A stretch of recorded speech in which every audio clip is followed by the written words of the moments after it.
this lesson, you should be able to solve equations involving product of factors. Right, moving on. Right, steps for solving equations involving products of factors. Step number 1, you equate each factor to 0. And then step number 2, you solve for the variable, or you isolate the variable. Okay. Let's look at some examples. Right. Example number 1.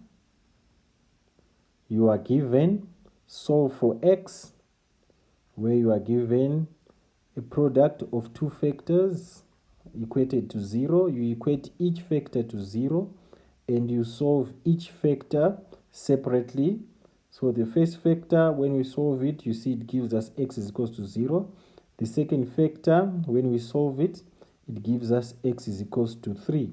So you must check your solutions or your answers, remember, to see if they hold water for the given equation. So you substitute them into the original equation, punch it in a calculator. You see for this one, if x is equals to 0, left hand side is equals to right hand side. And then if x is equals to 3, you substitute into the equation.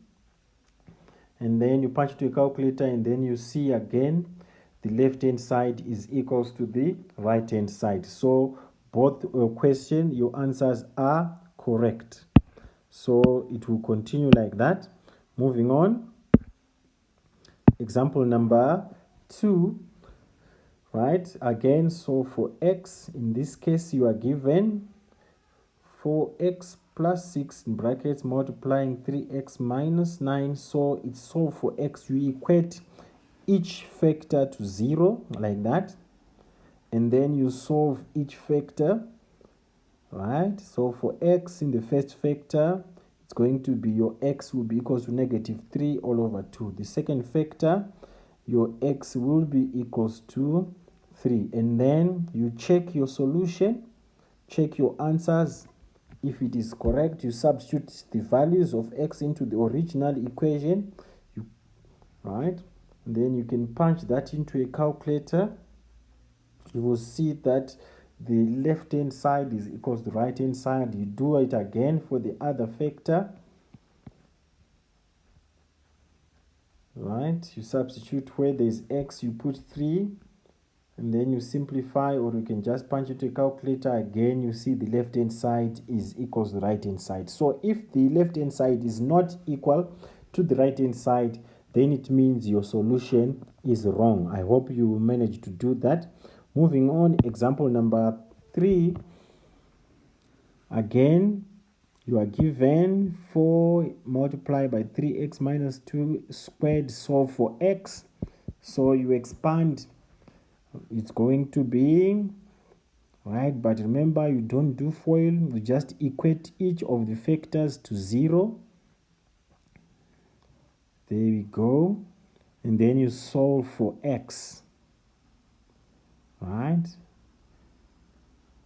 for the first factor, when we solve for x, it's going to give us x is equals to 2, 3x is equals to 6, and then your x will be equals to 2. Again, in this case, x is only equals to 2. This is a repeated solution.